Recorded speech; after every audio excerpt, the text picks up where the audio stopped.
అందరికి నమస్కారం. ఈరోజు హర్రర్ వేదికగా ఇండియా వర్సెస్ జింబాబ్వే మ్యాచ్ అయితే జరగబోతుంది. అయితే ఈసారి మనం కంప్లీట్గా యంగ్స్టర్స్ అయితే ఈ ఈ టూర్కి అయితే పంపించేశారు. సో జింబాబ్వే వేదికగా జరుగుతుంది కాబట్టి అయితే ఈ మ్యాచ్ కంప్లీట్గా ఎవరైతే మంచి పర్ఫార్మెన్స్ చేస్తారో ఈ జూనియర్స్లో, సో వాళ్ళు నెక్స్ట్ T20 వరల్డ్ కప్కి నెక్స్ట్ వీళ్ళ నుంచే మళ్ళీ వీళ్ళనే సెలెక్ట్ చేసే ఛాన్స్ అయితే ఖచ్చితంగా ఉంది. ఎందుకంటే మనకు ఆల్రెడీ రోహిత్ శర్మ, విరాట్ కోహ్లీ, జడేజా వీళ్ళందరూ రిటైర్డ్ అయ్యారు. ఆల్మోస్ట్ మనకి షమి కూడా ఈ T20స్కి వచ్చే ఛాన్స్ లేదు.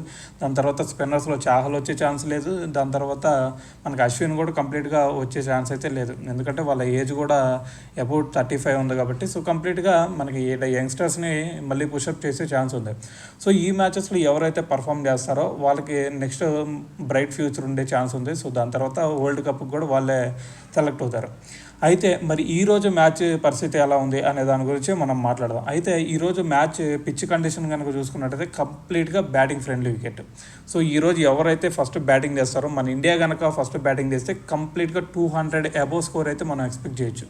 మరి వాళ్ళు ఒకవేళ బ్యాటింగ్ చేసినా కానీ 160, 170 రన్స్ అయితే ఈజీగా స్కోర్ బోర్డు మీద అయితే పెడతారు. ఇది మాత్రం గుర్తుపెట్టుకోండి. సో దాని తర్వాత ఈరోజు మ్యాచ్ పిచ్ ప్రోగ్రెస్ అయిపోతే కొంచెం బాల్ స్లో అయితే ఖచ్చితంగా అయింది. సో దాని తర్వాత కొంచెం టఫ్గా ఉండే ఛాన్స్ ఉంది, కానీ చెప్పలేము. ఈరోజు ఫ్రెష్ వికెట్ కాబట్టి సో ఎవరైతే టాస్ గెలుస్తారో ఆ కెప్టెన్ ఖచ్చితంగా ఫస్ట్ ఫీల్డింగ్ తీసుకునే ఛాన్స్ ఉంది. ఎందుకంటే పిచ్ ఎలాగా పర్ఫామ్ చేస్తుంది అనేది అర్థం కాదు కాబట్టి ఖచ్చితంగా ఈరోజు ఎవరైతే టాస్ గెలుస్తారో వాళ్ళు ఫీల్డింగ్ తీసుకునే ఛాన్స్ అయితే ఎక్కువగా ఉంది.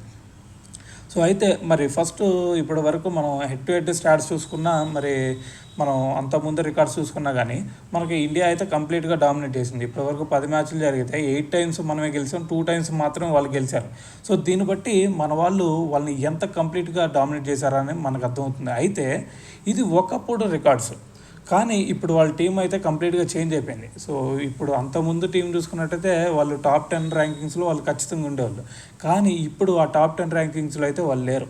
సో వాళ్ళ టీము ఇంకా దారుణమైన పరిస్థితులు అయితే ఇప్పుడు తయారైంది. ఎందుకంటే మనకి వాళ్ళు 2019లో వాళ్ళు వరల్డ్ కప్కి క్వాలిఫై అవ్వలేదు, దాని తర్వాత 21లో అవ్వలేదు, 22లో అయ్యారు, 23లో అవ్వలేదు, సో మొన్న కూడా అవ్వలేదు. సో ఇలాగ వాళ్ళ టీం చూసుకున్నట్టయితే చాలా దారుణంగా అయితే తయారైంది. మరి దీని మీద మరి మన బీ టీంను పంపించారు కాబట్టి కంప్లీట్గా ఈ టీంకి మన బీ టీం సరిపోతుంది వాళ్ళని బీట్ చేయాలంటే. సో అయితే మరి వాళ్ళని అంత తక్కువ అంచనా అయితే వేయకూడదు. ఎందుకంటే వాళ్ళ హోమ్లో వాళ్ళు ఇంకా మంచి పర్ఫార్మెన్స్ చూపించిన దాని తర్వాత మనకి మంచి పోటీ ఇచ్చిన సందర్భాలు కూడా ఉన్నాయి. సో అయితే వాళ్ళకల్లే ఫస్ట్ వాళ్ళ బ్యాటింగ్ కంటే వాళ్ళ బౌలింగ్ చాలా వాళ్ళకి మెయిన్గా వాళ్ళకి బౌలింగ్ మీదే వాళ్ళు మంచిగా డిపెండ్ అవుతారు వాళ్ళ బ్యాటింగ్ కంటే. సో కాబట్టి వాళ్ళ బౌలింగ్ చూసుకున్నట్టయితే చాలా మంచిగా ఉంది, కానీ వాళ్ళకల్లే ఫస్ట్ సికిందర్ రాజా వాళ్ళ కెప్టెనే వాళ్ళకి మెయిన్ ఆయుధం.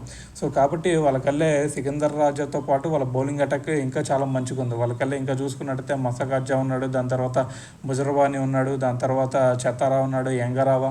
సో ఇలాగ వాళ్ళ బ్యాటింగ్ కంటే వాళ్ళ బౌలింగ్ మెయిన్గా వాళ్ళకి ఎక్కువగా పాజిటివ్ ఉండే ఛాన్స్ ఉంది. సో అయితే వాళ్ళు రీసెంట్గా మనం చూసాం పాకిస్తాన్ లాంటి టీంను కూడా వాళ్ళు ఓడించడం జరిగింది. సో ఈరోజు మనకు షాక్ ఇవ్వరు అని చెప్పడంలో కూడా ఎటువంటి సందేహం అయితే ఉండదు. సో కాబట్టి ఈరోజు వాళ్ళు మంచి టఫ్ ఫైట్ అయితే ఇచ్చే ఛాన్స్ ఉంది, కానీ గెలిచేది మాత్రం మన వల్లే, దాంట్లో ఎటువంటి డౌట్ ఉండదు.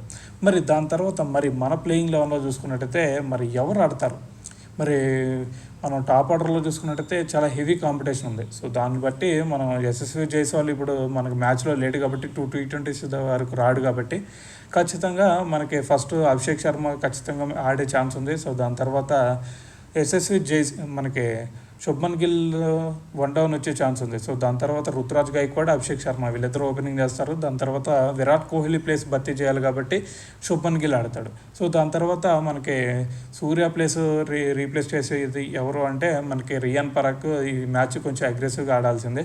సో దాంతోపాటు డొమెస్టిక్ సీజన్లో ఎలాగో మంచిగా ఆడాడు, దాని తర్వాత IPL సీజన్ మంచిగా ఆడాడు కాబట్టి సో ఇప్పుడు ఈ మ్యాచెస్ అయితే తీసుకున్నారు.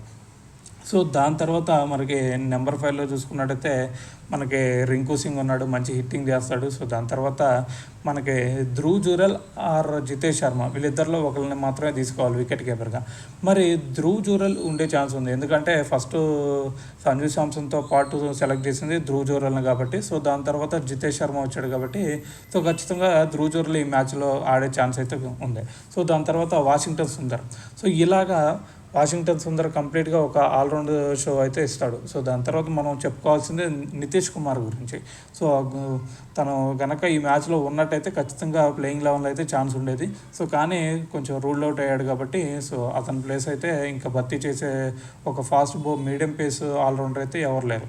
సో కాబట్టి ఇలాగ 7 మెంబర్స్తో మనది కంప్లీట్గా మంచి బ్యాటింగ్ లైనప్ అయితే కనిపిస్తుంది. సో దాని తర్వాత మనం బౌలింగ్ లైనప్ చూసుకున్నట్టయితే ఫస్ట్ మనకి సుందర్ ఎలాగో 4 అవర్స్ వేయగలుగుతాడు. సో దాంతోపాటు మనకి రవి బిష్ణోయిని తీసుకొస్తారు.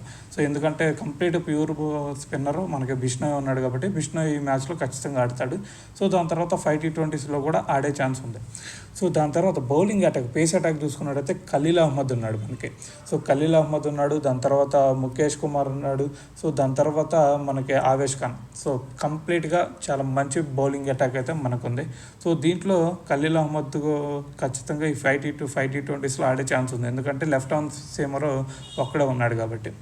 సో అయితే మరి తుషార్ దేశపాండేకి ఈ మ్యాచ్లో ఛాన్స్ అయితే రాకపోవచ్చు, ఎందుకంటే ఆల్రెడీ మనకి ఎక్స్పీరియన్స్ ప్లేయర్స్ ఉన్నారు కాబట్టి ఇక్కడ. సో వీళ్ళ ముగ్గురితో పేస్ అటాక్ ఉండేది, దాని తర్వాత రవి బిష్ణోయ్ సుందర్తో బౌలింగ్ అటాక్ ఉండేది, దాని తర్వాత 6th 7th బౌలర్స్ కూడా మనకి అభిషేక్ శర్మ బౌలింగ్ వేయగలుగుతాడు, పవర్ ప్లేలో కూడా వేసి వికెట్లు తీసిన సందర్భాలు ఉన్నాయి. సో దాని తర్వాత మనకి రియాన్ పరాగ్ కూడా స్పిన్ వేయగలుగుతాడు కాబట్టి సో మనకి 7 బౌలింగ్ అటాక్స్ అయితే మనకు ఉన్నాయి.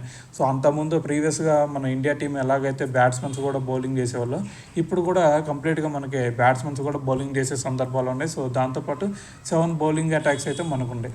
సో దీంతోపాటు మనకి బ్యాటింగ్ అటాక్ చాలా మంచిగా ఉంది, బౌలింగ్ అటాక్ చాలా మంచిగా ఉంది. సో దాని తర్వాత చాలా ఆప్షన్స్ ఉంటాయి బౌలింగ్లో కూడా. సో దీంతో ఈసారి ఎవరైతే ఈ మ్యాచెస్లో మంచి పర్ఫామ్ చేస్తారో వాళ్ళు నెక్స్ట్ T20s కూడా వీళ్ళని సెలెక్ట్ చేసే ఛాన్స్ అయితే ఖచ్చితంగా ఉంది.